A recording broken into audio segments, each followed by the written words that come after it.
Yeah.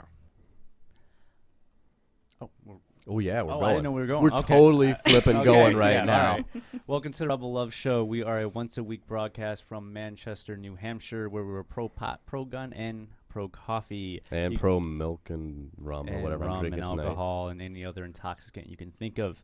You can find us at rebelloveshow.com. We're on iTunes, Stitcher. We're syndicated on JRev, Voluntary Virtues. Go like all that shit. So, anyways, we have... Oh, by the way, I'm Rob Mathias. And it's too hot in here. It is hot in here. We don't have air. And I'm Joel Valenzuela. And our guest tonight is flippin' amazing. No, that is not her actual name, by the way. It's Theresa E. Yeah. If I change it to flipping amazing, that would be quite interesting. But I don't have to call you flipping or flip. Flip. Hey, flip. That's just not going to fly. Just I like call Theresa me better. flippin' A. Flippin' A? How about fucking A? Just go all the way. Okay, might as well. Go for the gold. Oh, yeah, jump right in. I actually was going to call one of my talks at Alt Expo. It's now called, well, it was originally called Deconstructing Labels. And I changed it to Fuck Factions. And that didn't sit so well. So it's now back to Deconstructing Labels. Which faction would you fuck first? All of them. But not the good kind of fuck. The like, fuck, like, get the fuck away from me. In which factional orifice? See, now I wasn't even prepared for that. I'm doing my job. The nose. Let's just start with Whoa, the nose. what? Yeah, that's... Because I'm going to keep it... Okay, well, we're off to a good start here. All right. So, let me just throw out an initial question. Okay. Who are you and why should people care? I don't know that anybody should care. But I care. My name's Theresa, and let's see. I moved to New Hampshire in 2011. Before that, I was living in Connecticut and New Hampshire and Massachusetts, and I was a drug rep and all these other things, and pretty much a statist, like your typical conservative status person. Religious? No. No. At least you didn't have that part in there. There's no, a but I difference did between support a non-religious statist? Well, but in right wing, it depends on, is your loyalty divided between the God of the state and the God of a holy book, or is it just all dedicated to one entity? I guess it depends on whether or not they acknowledge the fact that statism is a religion. Anyways. Yeah.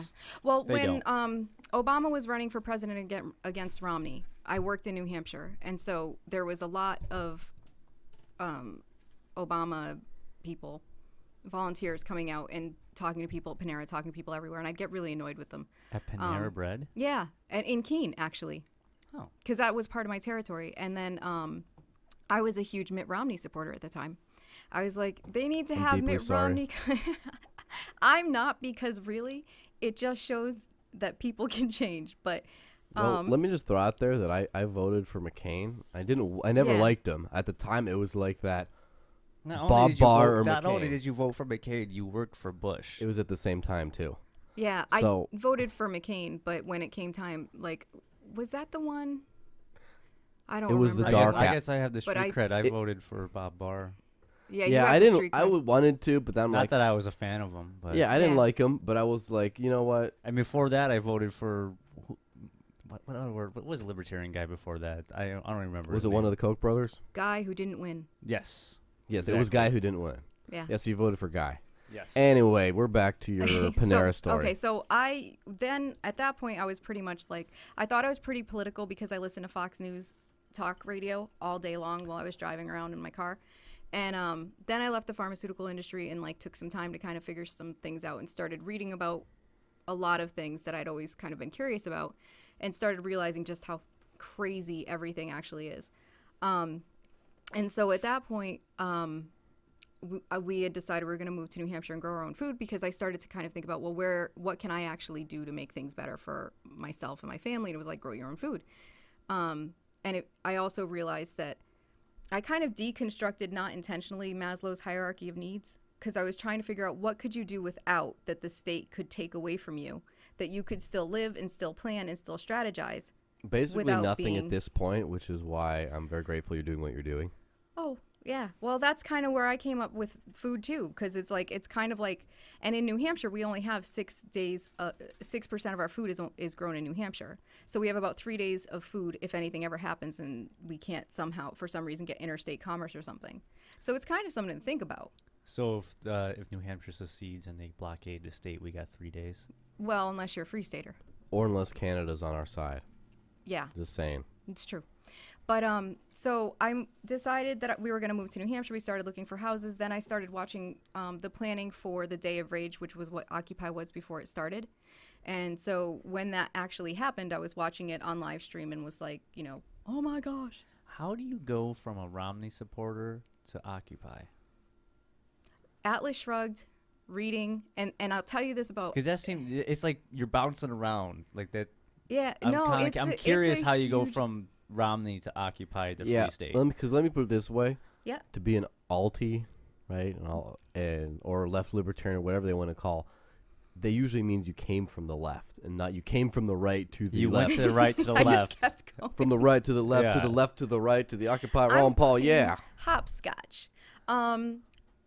Honestly, I started out believing that government could fix anything. And that the government was awesome. It was there to protect us. The police were there to protect us. Like everything, like we had this awesome, the United States was awesome. And obviously you didn't listen to that song. You stopped believing. Well, no, I started believing in people and not the government. Good spin. Thank you. But so I just started reading. I started watching documentaries. I started figuring out how decisions are made and how things get to where they are. Like if you look at diabetes, the last pharmaceutical I sold was insulin. And when you are selling insulin, you know all about the diabetes statistics. And then you start talking to dietitians about why the statistics are the way they are. And they'll tell you, quite frankly, that and I was in New Hampshire and Vermont, that it is very difficult to eat a healthy diet because the foods that are crappy and easier to prepare are also cheaper and easier to access. So I started to...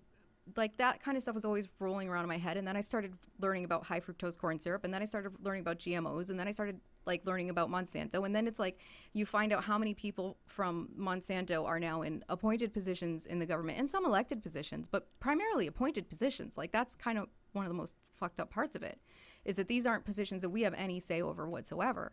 So they're all there making decisions about what drugs get made, what pesticides get used, how policy is enforced, like whether people can collect rainwater. That was another thing. So I'm reading about Monsanto, all these other things. Then I find out that the government has this bill. It was called at the time S510, which was going to make it illegal for people to be able to give tomatoes from their garden to their neighbor. And so it's like, so as you're discovering this, it's a very painful trip, to be honest with you, because everything that you've ever held dear and thought was there to protect you is like slowly being deteriorated. It's like acid burning away everything you've ever believed. And then you get to the point where you're just like, okay, well, I'm going to do something. And then that's where it was Day of Rage started coming up. Which, by the way, I'll just throw out, I love that name. It's just so edgy. Yeah. Day of Rage. It's not violence. It's not Day of Unity, Day of Protest, Yeah. Day of something for peace, Day of Rage. Yeah. Frankly, I like that too. So that is sort of when I started thinking like protest or writing letters to your politicians, and which I've quickly realized you get form letter responses. And so, you know, deflated Day of Rage. Oh, let me watch that. Watching the live stream. I'm in Boston. I find out that there was a debate going on at Harvard the weekend after Occupy started, and it was the Tea Party versus Coffee Party. Have you guys heard of Coffee Party? Yes, it's like the liberal Tea Party. I actually never heard of that. No, That sounds actually, hilarious to it's me. supposed to be a trans political party. So that kind of gets, it goes, like, it's supposed to be above the petty politics of party politics. It's not, but it was supposed to be. And so the Coffee Party was your red pill? No, my friend Chris was my red pill. Okay. Chris who? Is it someone we know? No, it's not anyone you know. He lives up in pretty much Canada, in the mountains of Maine. So they were doing a debate, or no, they were having a conversation to see whether or not the Tea Party and the Coffee Party could have a conversation about whether or not there should be a constitutional convention to overturn corporate personhood. So I spent a Saturday doing that because I'm kind of a nerd. And I went there and I was kind of talking to everybody. I'm like, have you heard about Occupy? Have you heard about Occupy? And everybody's like, no. And then this one girl's like, yeah, I helped organize it. I was like, what? And it turned out she had helped organize Day of Rage. And she's actually, I think she managed to stay out of jail. But she was definitely one of those people who was targeted.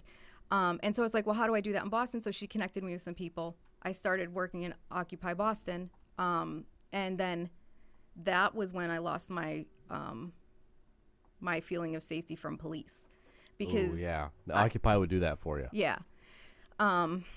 So at that point, I mean, I went from being a statist supporter to somebody who's questioning the state, to somebody who's protesting the state, to somebody who now realized that the state is an entity set up to be against individuals, really. And so at that point, I was talking to Free Staters, and when I was actually organizing in Boston, people from Occupy New Hampshire came up and told me about the crazy Free Staters. And I'll tell you, I did sign the letter of intent for the Free State Project in like 2004 because I always had conservative viewpoints. And I was like, oh, I'd like to connect with libertarians if I moved back to New Hampshire. And it was always kind of likely that I would. So I signed it, but I then immediately forgot about it and went back on my Mitt Romney supporting ways, you know. As an occupier. No, this is way before. Okay. Like, this is 2005 I signed. 2004, 2005. Occupy Mitt Romney. Just saying. So they were coming and telling me about the crazy Free Staters, and I was like, what are you talking about? They're like, they bring their guns. And I was like, what do you need to bring a gun to a peaceful protest for? That's so lame. Man. Oh my God, I can't believe it. And then I started talking to people who you guys know, like William and Dan and like Ian and anybody who would talk to me about why people would carry guns, and sort of changed my mind. And then I got banned from Occupy New Hampshire. Not because free speech, am I right? Yeah, yep. And then the day after that, they incorporated. They and incorporate? then yeah, the people who banned the Free Staters and anybody who was a supporter of the Free Staters, the day after went and filed the paperwork to begin the process of becoming a 501c3. They didn't ever finish it, but they did form a board and went and did that. So yeah, they were trying to become a nonprofit organization, tax exempt status. Yep. Well, they wanted to be able to have the name be what they wanted, which was more of what the stereotypical thoughts about Occupy were. And so at that point, I had already I had my Porcfest shirt on the day I got banned. Because nice. I was what a day of protest right there. Day of rage. Yeah. Yeah, you're raging against the machine. Again, you're raging against rage against the machine. Protesting the protesters. Yo, dog, It's I heard you like some rage. Yeah, so so from there I just kept working with the people who I wanted to work with, and it's primarily people who are part of the Free State Project.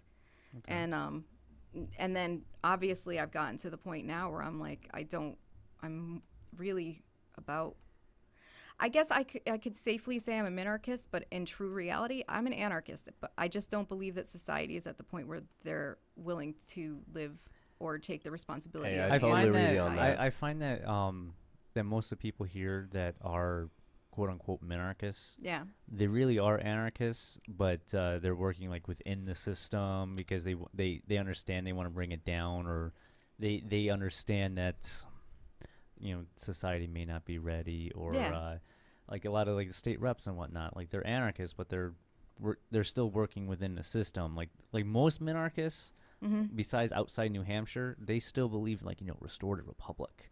You know what I'm saying? Like minarchists here don't believe that. They don't want that. They just understand that this is the system that's already there. Well, and when I got it's like a here, step farther down than most minarchists. Yeah. Well, when I got here, I did start, I'd go to the State House and testify at hearings and things like that, which was terrifying. But the only, because I would testify for medical marijuana. And there were times that there was one time I had to get up and testify directly behind or directly after the officer who sets up all of the home raids across the state. And I went off and was just like, I quoted some poll and was like 58% of people are saying that you should have medical marijuana available. That's not a request, that's a mandate. You don't work for the federal government, you work for the people in the state, blah, blah, blah, blah, blah. Terrifying. But I stopped doing that because I realized in listening to the questions that people were asking, that the people who are making our laws don't know shit about the laws that they're making, and why the fuck should I listen to their laws? If I know more about the law than they do, if I know more about the content of the things that they're trying to regulate than they do, and they don't know enough to ask good questions or have people reasonably look at it, then why would I participate in that process? Yeah, because once they get into the system, once you get into the business of making the rules, you don't really care about the rules. You just care about yourself, because you can sort of change them to the way you want it to be. Like, I don't know very many, like law enforcement again. aside from doing their job and harassing everyday citizens, I don't see them being very, well, I got to be a very straight, upstanding citizen, never drink too much. I mean, there's a lot of alcoholism with police officers, etc. And it's when you get that when you get that above the law sort of status where you're making law, because again, who makes the law? Someone's got to make it, right? Someone's got to enforce it, and it can't be everyone, otherwise it's meaningless. And or otherwise it's perfect. If everyone's enforcing the law, exactly, then isn't that the perfect way to have law be enforced? Yeah. but then there's no law because there's just sort of common law or whatever. But that's exactly the thing. I don't trust anyone whose job is to make laws, right? I don't think they should have a job. You should never trust the government to begin with. Yeah, and not because they're bad people, but precisely because they are a government who can do whatever they want for you. They can just make shit up, and then you got to do it. Anyone that has a monopoly of force, you should not trust. Yeah. Period. Anyways, the shift subjects, because we're going fast. It's already like halfway through the show. Oh yeah. Okay, you're an organizer for both Alt Expo and Porcfest, Yes. which seems like almost like a conflict of interest somewhat. How could it be a conflict of interest? It's like for the Galactic Empire and the Rebel Alliance at the same time. Yeah. No, I'm being a jerk right there. I actually think that's actually no, it's not. Actually, it's kind of. I see where you're going with it. I sort of see what I was trying to do in volunteering to do both of those, organize both events. And I'm not doing anything super spectacular. I'm just working in both events. But it was to try and build a bridge. Because frankly, what I see a lot of in the Free State and what I saw a lot of in Occupy is factions. And a lot of like people saying, oh, well, those people in Keene aren't doing they're doing stuff. It's a waste of time. People saying the stuff that people are doing in Concord's a waste of time. The stuff that people are doing in Manchester's a waste of time. Yeah, fuck them factions. And yeah, and I'm kind of just like, I say you do what you got to do. I mean, everyone, the FSP is the whole idea is to get people here. right. Yeah. Once you get here, you do what you want to do that you think will cause liberty in our lifetime. Whether that be, unfortunately running within the system, whether it's agorism or even civil disobedience, whatever your niche is that you want to do. Like for us, we make a show. Yep. So that's our. But I mean, we do other activism as well. But nonetheless, like everyone has their own thing of what they're doing. Yeah. Well, here's the thing. In my perspective, is sort of in that same bridge building kind of diplomatic standpoint. Because while I believe that the stuff I'm doing is the most important, otherwise I wouldn't be doing it, right? Yep. It's very objectivist of you. Well, no, it's just very because it's No, it's I mean, very not an idiot. Because okay, why am I wasting my time on this okay thing if there's something else I could be doing that's more useful in my Right. own mind? Yeah, right? And that's part of the It's reason. rational. I know. And Yes. no, I agree. objectivists aren't the only resources. rational people. I agree. Now, I'm a big fan of anything else anyone's doing, really. Yeah. Like just the fact that they're doing things. If they're sitting on Right. their ass just bitching and Yeah. just screw them. Like- But Right. if they're out there doing something and it's kind of like, again, if they're doing the chalk wars, if they're doing the chalk wars, like I think there's more productive uses of their time. But I'd rather them be using their time But towards what's chalk more wars. effective than showing how stupid and how violent the government is that you can't even use chalk on a sidewalk, something that water will take away, Yes. that is completely without impact. Well, that is one of the most I'm impactful. okay. Well, for me, like, I mean, full disclosure, both me and Joel blog for Free Keene, but Mhm. Cool. like I don't agree with everything like the activists in Keene do. You don't but have to. No, but I agree with most of what they do, and I agree with the fact that the people there actually do something, and Yeah, that's more than I can say about a lot of the activists in Manchester, unfortunately. Yeah, I agree that they're doing But- things. And also about that whole bridge building thing, I don't believe in hampering each other's efforts. I No. believe in it. Yeah. At the very least, There- respectfully There- disagree. Yeah, there's room to have criticism. Like saying like I don't really think this is the right way to go about it. You might be able to use your free time to do something more constructive or whatnot. Mhm. But to say like they shouldn't be doing something when Right. that- I mean, that- that's pretty friggin' statist for a fucking free state. yeah, Honestly, that's the and way I feel normally about the it. people that say something like that are the ones that don't do jack Yeah, shit. the ones that are sitting there signing petitions, Yeah. or just like criticizing you. Like, and so that's why what I ask people now is, well, what do you do? or what did I you do? actually ask a lot of times. Yeah, I'll I ask asked, people like, what do you do for the community? Mhm. Like, what are you doing? And it gets testy. When I asked Nemi that one time, and she got very upset and didn't Well, really that's have a an whole- that- answer. But hey, she doesn't watch the show anyway, I hope. Well, I mean, I think that people will get sensitive about it, but it makes your point. Do you know what I mean? It's like It absolutely does. No. And here's the thing: if I identify someone who I think is bitching a lot and not doing a lot, and I say, well, what do you do?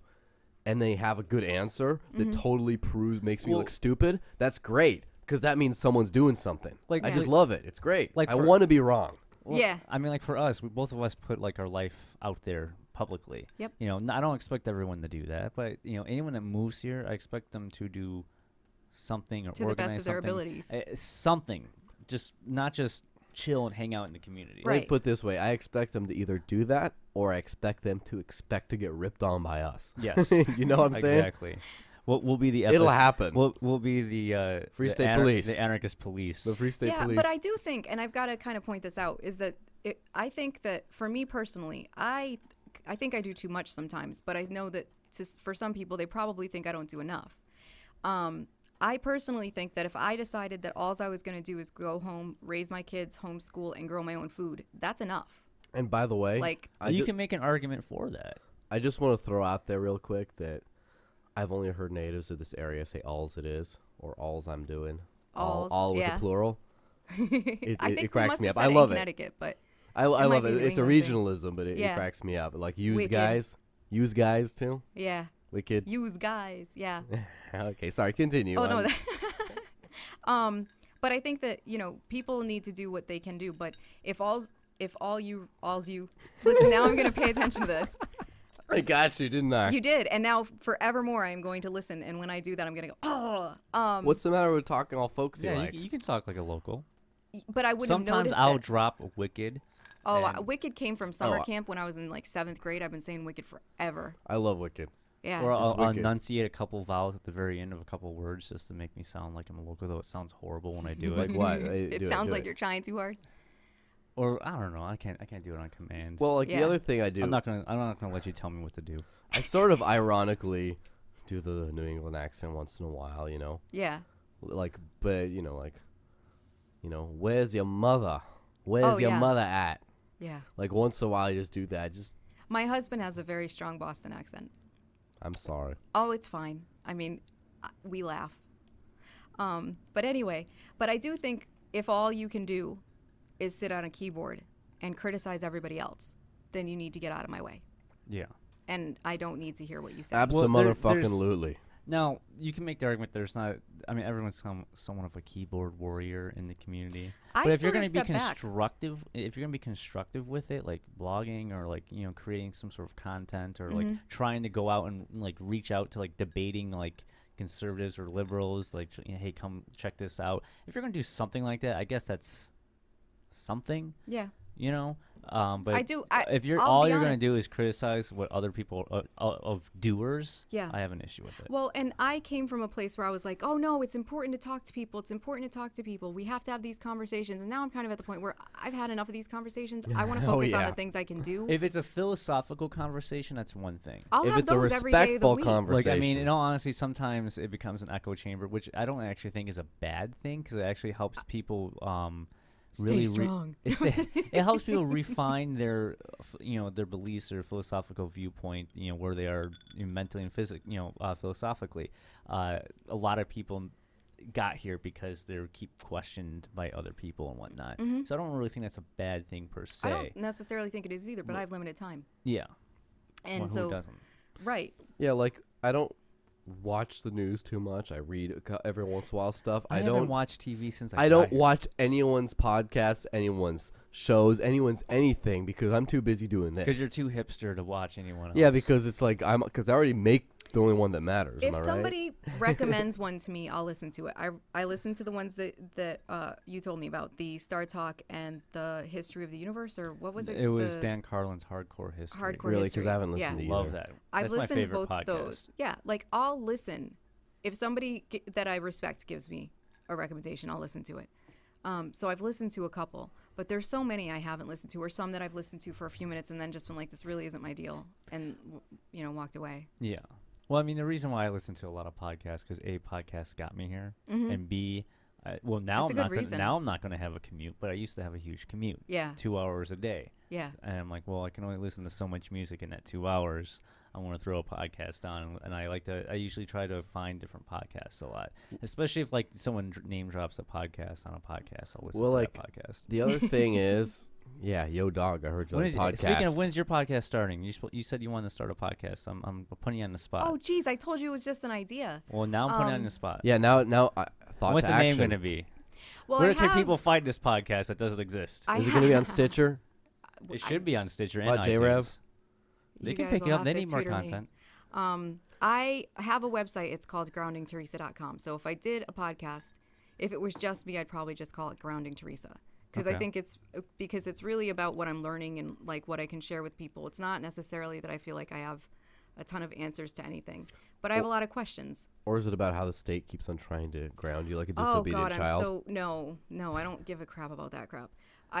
For me, it's really about, I had my head in the clouds for so long. Like I was just like, woo, and Grounding Theresa is much more about getting my hands in the ground while I'm growing my food, getting my feet on the ground while I'm walking through life, and really having an idea of what it is that I'm trying to accomplish in this world. I kind of seem to think that all of us here kind of have our heads more in the clouds than before. Before we used to think about the realities of the world as they are.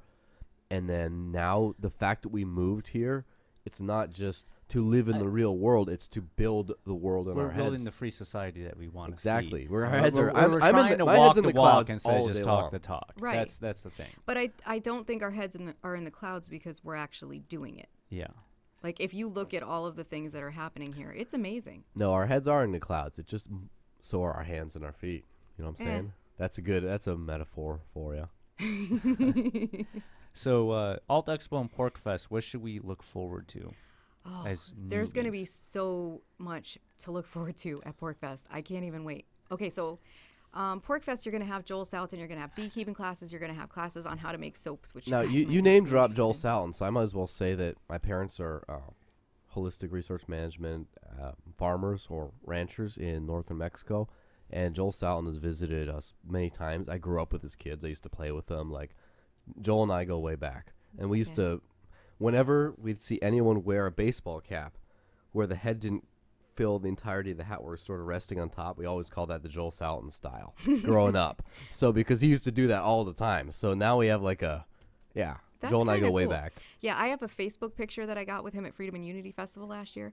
Like I don't get a lot of pictures with people who are well known unless I have sincere respect for what they're doing, and I just want to know that I got to hang out in the space that they were in for an amount of time.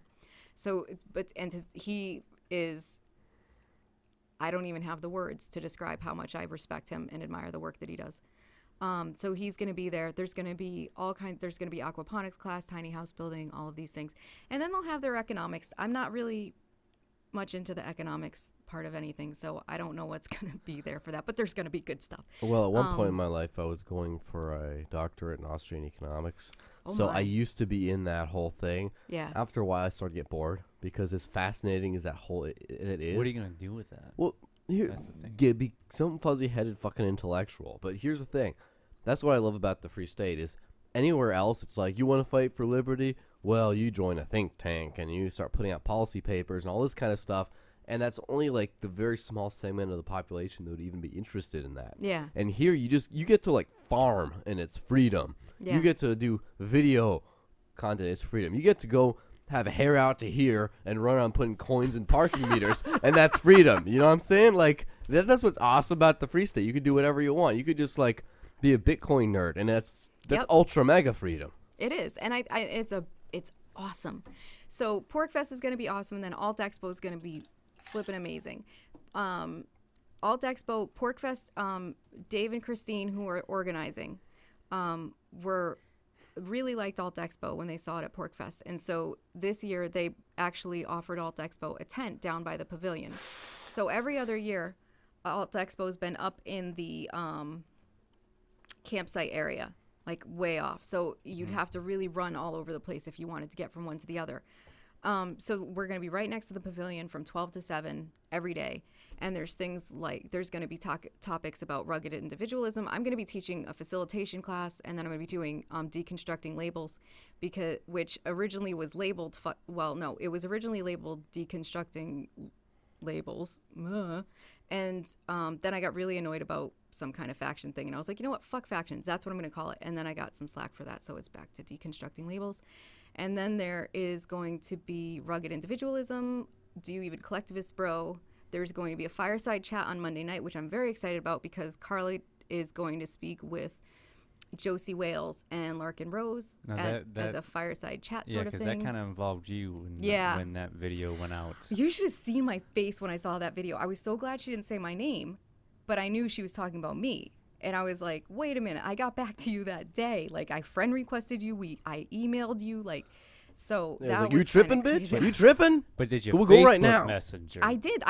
Well, that's what I meant by emailed. Because she emailed Carla. Carla created a conversation and introduced me to her. And then I took it offline with her, with Josie directly. And apparently she didn't get that message. So I saw that video and I was like, wait a minute. You're talking about me, and I did get back to you. So I put in that thread where I originally saw it. I did get back to you, and she's like, I didn't see it. And so I went in, I copied and pasted it and sent it to her again. And then she's like, oh my God, I'm so sorry. And I was like, fine. I mean, it's like whatever. But I still don't like that willingness. I mean, I still don't like that willingness to be like, oh, I didn't get a message. Bam, I'm gonna make a video without reconfirming double few times. But again, hey. Well, you know, I think. Yeah, I think that's why I'm kind of excited about the talk, because I think that happens a little too much, is people just kind of jump on the offensive and just kind of go a little bit. Yeah, that's the thing. That's one thing. I mean, sometimes people rip on Beltwaytarians, people who go to the Beltway and try to use the official process to change government to make it go away because it's useless. One thing I will say about Beltwaytarians is we could use them all here because they're professional. Yeah. And holy crap, do we need professionals around here? People who don't act like little children, people who know how to keep a schedule, how to, keep and answer their emails, how to like actually get stuff done in a professional manner, not just be like, yeah, whatever, man, and then like that. I've gotten slack for like going out looking more professional than most activists. You've gotten flack for that? Yeah, people they're like, why? I've had people trying to dress have down comments like, why do you care what other people think of you and the way you dress? I'm like, well, because I want to present myself in a way that's professional to other people. This is what I don't understand about the Free State Project, or not the project, but about some of the attitudes that I encounter, and I find it incredibly frustrating. Even when they reach the goal of 20,000 signers and the move is triggered, at most you're going to have 20,000 people that have agreed to move. The goal is 5,000. That means that this entire project is truly dependent on community building. Yeah. And if you don't think of that and you don't consider what that means about the way that you interact with the people who already live here, the way that you go about talking to people, the kind of messages that you're putting out there, then you're never going to actually reach the goal of the Free State Project. No, we need natives on our side. I mean, there's a lot of natives within the community already, but not enough. There are. And there are so many more natives who actually agree with what we're talking about, who when you talk to them without, the tag words that we all like to use, and you just talk to them as human beings, are like, yeah, I actually support that. Yeah. Which is why Robin Hooding is like one of my favorite things ever, because it's a very basic, benign way to show the aggression of the state, to show the state's intentions, and to really show how much people are targeted. I mean, I've seen videos where they get chased and hit and all kinds of stuff because they're filling parking meters and recording public officials. Yeah, the big thing that a lot of people seem to really hate about Robin Hooding is the fact that they're always recording. That is the thing that I kind of sit there and I'm like, but... But, honestly, like, especially what happened with Graham just recently and whatnot, like, you want to have that the video record. Like, I almost feel like if I ever go out again, I should always have a camera rolling the whole time. I know this seems awkward, be carrying a camera around because most people aren't used to that. Just get a baseball cap, put it on the top of your head. Well, what I really want to get Google Glass. Google Glass. Yeah. I want to get Google Glass or like something like that. Wearable tech's coming. It's already here, but technology is moving so fast to the point where everyone's going to have wearable tech. Facebook brought out, I think it's called Oculus Yes, Prime. Oculus Rift. Oculus Rift is an Oculus augmented... Prime is Transformers. Oculus Optimus Prime. Yeah. See, I don't even know. I didn't even watch Transformers. I get half and half. Yeah, you know what my background is. And anyways, Oculus Rift is cool because what I would love to see happen, because Oculus Rift is a virtual reality like glasses. It's not like like camera glasses where you're recording, but it's like imagine like they can watch this show, but they'd be like literally sitting here and they can look around in the studio like it's a full 3D. You know. Oh yeah. Okay, it's so virtual. it's a little different It's than virtual Google reality. Glasses. It's but imagine if you can imagine like activists here or something that can wear something like Google Glass, where think of it like a Google Street View. All right. So you can be walking around with Google Street View, and then that would transfer to like Oculus Rift, so you can actually walk through what other people's lives are. Okay, so when I was in Occupy, in Boston, one of the things that I had suggested that there be somebody take on and form, and I suggested it to Luke Radowski, but that was well after Occupy had kind of been disencamped, was that they have a dispatch for all of the live streamers, because what would happen is you'd be watching somebody's live stream, stuff would start heating up, and then their live stream would go dead, and you didn't necessarily know who else was out there to go send them over. So if you had some kind of a dispatch system, you could have used that.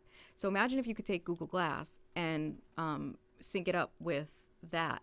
Well, you can do with Google Glass right now. With Google Glass, you can do Google Hangouts. So you can have up to 8 people in Google Hangouts. So say hypothetically we're broadcasting live on YouTube via Google Hangouts. Hypothetically. Well, we've done it before. We can do it again. But at any rate, say we're doing a live broadcast right now, and there's something going on the other side of the state. And say something's going on in Keene, all right? And Garrity or Derek or whatever, they got their Google Glass on, and we'd be able to see, like, it'd be like on our screen, we'd be able to see what's going on right now in Keene Town Square from their first-person perspective on our show. Then because how many they're wearing witnesses do you have? I mean, and then you can have other people. You can have up to 8 people in one Google Hangout, but that's just like now. You can have it even higher. Yeah. We can change the camera angle. Kind of give me a little you could bit. link Hangout to Hangout. I Yeah. wonder if you could find a way to do that. I'm sure there's like some way there's to so do many that. things you could do, and it could change. I love technology. Yeah. It's so do I. kind of giving me a liberty boner right now, because think about it. What if we do like a statewide event or protest or something in all the different locations, and then When just everyone have had something a like that going on. newscast, like an hour-long newscast or whatever, talking about it. We keep on switching people through the whole point of view cameras, etc., through the whole state. Same purpose, different locations all across the state. That could be pretty epic. What I find like fascinating about just like this community in general, or just like technology in general, like what we're doing right now would have literally required like a TV studio, like just going back 10, 15 years ago. Yeah. We're talking about thousands and thousands of dollars, a whole team of people, producers, all that stuff. Now we make do with just Ash over there. Yeah, now we just need a cat. She takes care of it all. But Messes up the cable I sometimes. mean, now but we hey. can literally, we would need like a satellite uplink. We would need a TV station. Now we can just throw this up as a video file on the YouTube and a podcast file on iTunes and Stitcher and other stuff. And it's JRev. And JRev, like all that stuff. And it's all out there. Yeah. Like we can The do it from our possibilities are computer. just- And that's now. Like we're literally our own Imagine broadcasting. what it's going to be like in 5 years. Yeah. How about 1 year? Holy crap. Are Yeah, you it's I've asked this of another person that was on the show before. Are you a supporter or a believer in the singularity? Are you down with the singularity, yo? Am I a supporter of it? I don't know. Do I think it's going to happen either way? Yeah. Hey, so you Well, better I be a mean, supporter. I mean, I think You like, can't fight it. It's going to Yeah, happen. I mean, it's like what's there to really support? Because I don't once know. it happens, it happens. I mean, I think what I'm actually more worried well, about. there's Luddites in who- this community. Oh, There's people that don't want to use any technology. at They're all. Well, they're just more the reality persnickety. is- I don't know privacy how. people. See, I can't say that because if it wasn't for technology, I wouldn't be here. I wouldn't have met him. I wouldn't have met a lot of people. if it and I weren't for wouldn't be here. technology, I wouldn't be here. Yeah. So how can I like be against technology when it freed my mind that gets me Right. here? And I don't have anything against technology. I have something against the people who would inhibit technology and would restrict information based on the I honestly think technology is moving at such a fast pace that even governments and corporations and all that jazz can't keep up with it. Yeah. I think it's going to get to the I mean, we already have our own broadcasting capabilities that major TV studios had just 15, 20 Well, yeah, years like, ago. for Yeah. example, there is a law out there that apparently you have to be naturalized in order to run a radio show. Oh. And it goes back to the that goes back to the time when that was actually a prime form of communication. Like, And Well, back when the law could sort of half keep up with technology. Now, how many things are there out on the internet that have absolutely zero regulation? How about almost all of it? And it's only changing more and more. Yeah. And like the rate at which Bitcoin's expanding, for example, with no regulation around it or very little, is just because they don't know what to do with it. They don't know what it is. They don't know what's going to be tomorrow. What about Dogecoin? I mean, you know what I'm saying? Yeah. It's going so fast that But I the still state can't keep up. Right. But I still got a ham radio operator license, and I'm still getting a landline in my house. Because I think that, like, the old technologies, I'm hoping that maybe they'll, like forget about them. They're backups. Yeah, because they're backups. Nobody knows how to use them. Nobody cares. So you might as well have those available. I think I'm a conspiracy. You're a truther. No. Thank you. I mean, I don't even know really I know enough to know that anything's possible. And so I hold nothing sacred. So you're a smart and skeptical person, in other words. Yeah. So I kind of am also a prepper because I'm a smart and skeptical person who knows that we have 6% of our food supply coming from New Hampshire in 3 days. Yeah, like, I so you think have when to kind they of think about when those they things. when they say prepper, I think you're talking more about not people who are well stocked, but like hoarders, like people who are obsessive about the cataclysm of the world is coming tomorrow, and oh my gosh. Yeah. Not people who have a backup generator and some extra cans of food and things like that. There's a great speaker at All Expo. His name is Scott Crow. And he came in and after Hurricane Katrina and got all kinds of logistical things set up so that people could eat, could get access to medical care. He didn't do it on his own, obviously. But he's going to be coming to speak. And he's I think it's safe to say he's an anarchist. I think he's an anarchist. I'm pretty sure. But I'm excited to see him talk. And then somebody else, Mo Kingsley, I can't remember what her name is, but she's going to be talking about embrace your inner wingnut. So those are going to be two other ones that are pretty good. But Scott Crow I'm looking forward to because I think there has to be that component that's always looking at how do you build things without anything. Yeah, well, that's one of the primary. That's one thing I'm looking at. Honestly, while I'm here, is I'm looking at all the ways this shit could hit the fan if, for example, New Hampshire or Arcadia were to secede, and all surrounding states were just, including Canada, would just be like, screw you guys, we're shutting everything off. Like, do we have food supply? Do we have an independent electrical grid? Do we have an independent internet server? Do we have everything? You know, we have access to the coastline, right? Water and stuff like that. Do we have everything we need to be a fully self-sufficient nation if everyone else hates us? And the answer right now is a resounding no. And I think that we really need to start working on that just in case. At least get the dialogue out there. Yeah. Well, yeah. And I also think, though, that there are people working on things that we don't know about. And people in Massachusetts that are working on things we don't know about who would very much support us if anything ever happened, that they would be able to come over and kind of be like, okay, well, here you go, use this. Technologically is mostly what I'm talking about. But I think that there's a lot out there that a lot of connections that haven't been made, which is why I get so pissed off with factions and why I'm working on both Alt Expo and Porcfest. Because until all of these people start putting their bullshit aside and talking about the things that really matter, then we are just holding ourselves back. I try to talk to everyone in the community. I don't distance myself from a certain group of people because I don't. Unless somebody's done something to me personally, I'm yeah, not gonna... that's my thing. If they personally wronged me and didn't do anything to make me whole, then I might have an issue with that specific person. Yeah. But if they if there's a beef with another, two other people, I'm not gonna get in between their beef. That's the thing I don't understand. It's sort of this strange line that you have to kind of walk and think about, because if somebody committed an act of violence against one of my friends, then yes, that person would not be part of my circle anymore. But when you have things that are like, and I'll bring up a gossip thing, but like the Rich and Nemi thing. Yes. That was 2 years ago. I don't know anything about, but here's the thing. I don't know anything about it. I'm not about to choose a side. And if you expect me to choose a side, I'm sorry, you're talking to the wrong person. Because it has nothing to do with me. So why would I ever choose a side? What's your thoughts on how this community does, if mediation doesn't work, they use the nuclear option and go public? Is public the nuclear option? I think it is. What is the nuclear option? I think the nuclear option, I don't know, because I think going public is... I think that's something that you should do as a last case scenario if you can't work things out either on your own. I Second to don't last think it should be case. I don't think it should But be it the ha- first thing you do. I don't think No, it it should should be not like be the first thing you do. and I don't think mediation should even be the first thing you No. do. I think the first thing you do is have a conversation. Yes. Something's not going okay, you have a conversation. And maybe you even have a second conversation, and maybe even a third. You go to mediation when you feel like you're not getting anywhere and you're not going to get anywhere. Yeah. And then when you go to mediation, you go in with a specific goal. And if you don't meet that goal, unless the mediator did something that was egregious, then I think sometimes you just have to let go. Otherwise, yeah, that's when maybe you would publicize it.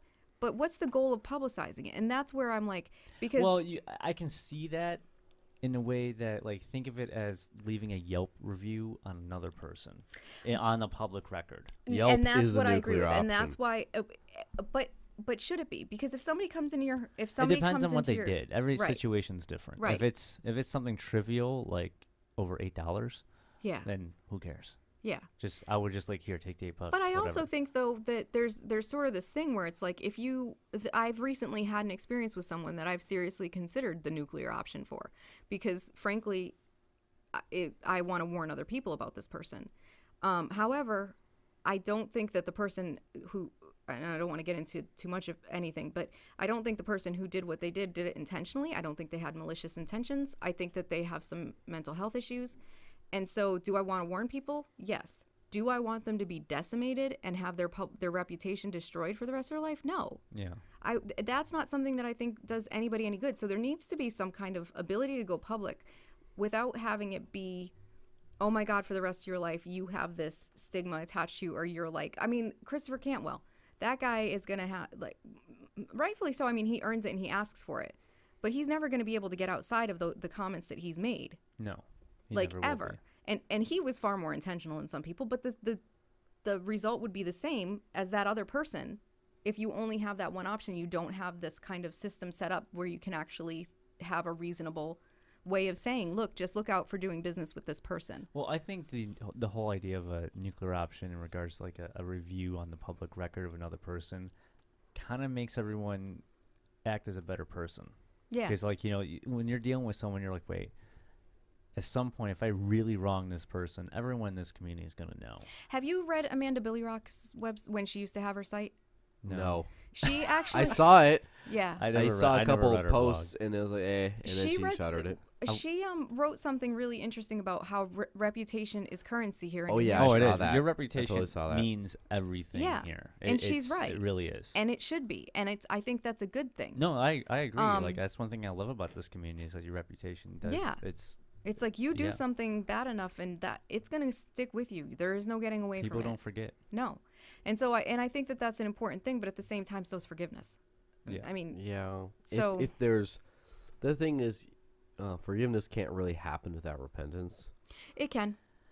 Well, If someone on a tries and- personal level, but it's not like, it doesn't make it go away. Like, for Well, that's example, if true. someone is a complete cock, right? Someone's a complete dick, and they do something awful, and it's like, oh my gosh, this person's awful for saying that. And you're like, well, let's forgive them. But they're still that person that did that, and they're still at that level. Yeah. And it's like, as much as you can personally forgive them, just, you know what, I forgive that You person. have to remember what they did. You have to Yeah. be cognizant of that. And if one of your friends gets involved with them, you ought to warn your friend. Do you guys know Seth Cohn? I do know Seth Cohn. He blocked me on Facebook because He didn't block me, which is kind of shocking because it was the same. No, you know post. why? Seth Because is- he said for whatever thing we trolls were a lot talking, on Facebook. whatever we were talking about, he said, He's if a you friend of mine. guys really believe this stuff, then I'm gonna block you guys. Oh, that and was then- in the About- it was Cantwell. about Cantwell. Yes, of course. It was every it was- shit that goes down is about motherfucking Cantwell. Yeah. Okay. But that wasn't even Well, like, well- it was that video with the 4 girls saying Yeah. why there aren't more You girls in just- the we libertarian did paste. movement. We did I share shared it. Yeah, I shared it too. I You did shared on, share I it. shared on the quote. You can't bitch about fucking Catwell when you're sharing his goddamn shit. So I Yeah, I mean, guess come you're on right. now. You can't like talk about like everything goes to the Catwell. Then you're getting Well, you know why? heat for Because he him. didn't say anything. It was the girls that said Well, stuff. that But was even ver- what the girls said wasn't that much. Well, yes. Yeah, but First anyway- off, that was very scripted, but I So to go back to the Cantwell for Okay, just but and Seth I Cohn, agree with that video. By the right? way. Just to go back to Cohn. Oh, I for- think that video was such a.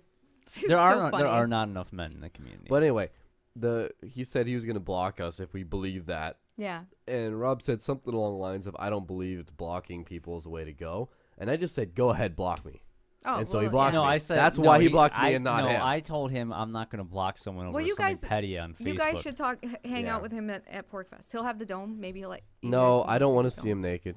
No, I've never seen him naked, but anyway, I was talking to him about this reputation thing, and he said that if you wanted to make it credible, you would have it be some kind of a site where people would pay to post the information about a person, because the thinking his rationale was that if you had somebody pay for the ability to have someone's reputation outed, that would lend some credibility to what you were saying. Yes and no. It could also. It's just a paywall. It's not. Let me remind you. This is the guy who paid a yearly membership for Nemi just so she could block Rich Paul's membership. Who did? Seth Cohn. He did? Yep. That's the Oh, word- here that's we the go. word on the street. The shit gets real on the Rebel Love Show tonight. I don't even know what to say. They're both friends of mine. That's the thing is, it's like I look at these things and I'm like, really? Yeah, so that was the thing that happened, and it was, again, drama and shit. So I don't know. Again, he's sort of disproved. Was it successful? Well, he's he did. Let me put it this way: he didn't need to do that to have Rich Paul blocked from Right. Q membership. There was enough other vetoes, so that would happen. But it was kind of a weird thing. It was kind of a going back to the whole reputation system. It would be easy enough to, I can't afford to leave all these scathing reviews. Here, let me, benefactor who has an agenda, go pay for you all to go leave the reviews that are in my view. It's just Yeah. like in politics, right? Yeah, Money gets in. That's kind of what I was thinking too. Yeah, so I think that you just sort of have to have no paywall and just Let it be. let it be, and then let it happen that some and let it pass. If Yeah. nobody listens and whatever, then at least you did what you had to do. With Cantwell, Cantwell made a joke about 10-year-old girls being raped. And yeah, because he's that's a what he little does. yeah. So I have a real problem with people making jokes about 10-year-old girls being raped. And so I told myself that if I ever was in a conversation with Cantwell, that I would tell him that. So like 7 months later, I was in a conversation with him and I said, I just want you to know that I don't think it's funny to make rape jokes about 10-year-old girls. It's not funny. 10-year-old girls who are raped grow up with severe issues and are really fucked up. And he told me to flush my head down the toilet. And so I let it go because all my responsibility was, in my mind, was to tell him what I thought. I have no responsibility for what he does after that. I have no responsibility to convince him of my point of view. All I need to do is tell him what I think. And I think that that's the same with the reputation thing. All you can do is tell people what you've experienced and Yeah. let them make their own decision. Yeah, that's the thing that I think a lot of people in this community are bad at right now, and they gotta adjust over time, is learning how to behave like adults. Like, we have there's legitimate. We make talking shit about other people sound legitimate in regards to Yeah. like leaving a Well, like, review. look at this. But it's true though. But at the same time, people take it too far and they let their they Do don't think logically about it. you want to like- hear something funny? Oh yeah, It I'm has always nothing down to for do that. with the Free State Project. But regarding reputations, when I was part of Occupy, I got sued for $20 million because Nice. How'd you do that? I was sort of behind the scenes on Dewey Square. So I wasn't really doing much in any one group. I was sort of among a lot of groups transferring information. I'm kind of a bridge builder by nature. And I noticed that there was this guy who seemed like there might be something going on. He was holding the donation tent, and he was kind of taking all of the money and supposedly doing good things with it. But I kind of said, well, we might want to have some kind of finance accountability group, like people making sure that the money that's going in is going into an account somewhere and that it's all accounted for. It turned out that this person had stolen a significant amount of money from Occupy Boston. And so he was the only person to ever get banned from Occupy Boston. And he said that we did so much damage to his reputation that he would never be able to recover. And so he sued me and the rightfully other so, members. may I say. Yeah. Well, yeah. So he sued us, a group of 7 of us, for $20 million. Did he win? That's very Oh, status of him. No, he got so thrown. He was like, his name was Paul Carnes. And Is it still Paul Carnes? I don't know. honestly, I don't know. And you should look at YouTube sometime because there's some interesting videos about him. He said he was going to take down Anonymous. But I wonder how that works. he went to court and the judge threw out the case very quickly. I mean, it was pretty much like, ridiculous. what? Yeah. But it's fun to say that I got sued for $20 million, and it's related to reputation, which is like, it's because that's how much he valued his reputation. So maybe, although he had no clue what he was doing elsewhere, he knew the value of his reputation. I think he just wanted money. Probably. Well, that was, I mean, honestly, once he got banned, the first thing he did was start trying to raise money for have a dinner, like, I don't know, some kind of dinner, dancing, music, fundraising gala where it was like $100 a ticket or something. About what? To raise money for To what? raise money for Occupy. But, like, he was going to start a separate Occupy Boston. So it sounds like he's just like a money grubber. He ended up going somewhere else. I think he's somebody that is looking for the quick buck. And Yeah, like, that makes just, sense. you know, I mean, but I don't know. I mean, I just know what he did at Dewey Square. Well, now about reputation. Sometimes I wonder what ours is, really. I wonder what mine is sometimes. I mean, I've never heard anything bad about you. That's good. I mean, yeah, not so far. Let me put it this way. So far, I haven't heard anything too public about either of us in the negative. It will happen at some point, just because we'll make if you enemies. stick your neck out enough, if you do anything forcefully, if you stand up for anything, there's going to be detractors, and it's not just going to be one little quiet hater. It might be a coalition trying to take you down at some point. Well, that's what happened to within your me. own so-called friends. That's what happened to me in Occupy. That's specifically because they said it to me afterwards. They said, Theresa, you were too powerful, and not in that I had a lot of power, but I'm very rational, and I'm very good at talking to people. Yeah. And so those two things made me a threat to them. And so they were like, it wasn't you're so powerful. It's like you're too big of a threat. We had to take you out if we were going to be able to do what we wanted to do. I guess that's a compliment. Yeah, I hate whatever. that's the whole thing. I never got the whole on a personal level, at least. I never got the whole threat thing. The only people I view as threats are people who are actively threatening me with violence and theft, trying to hurt me actively.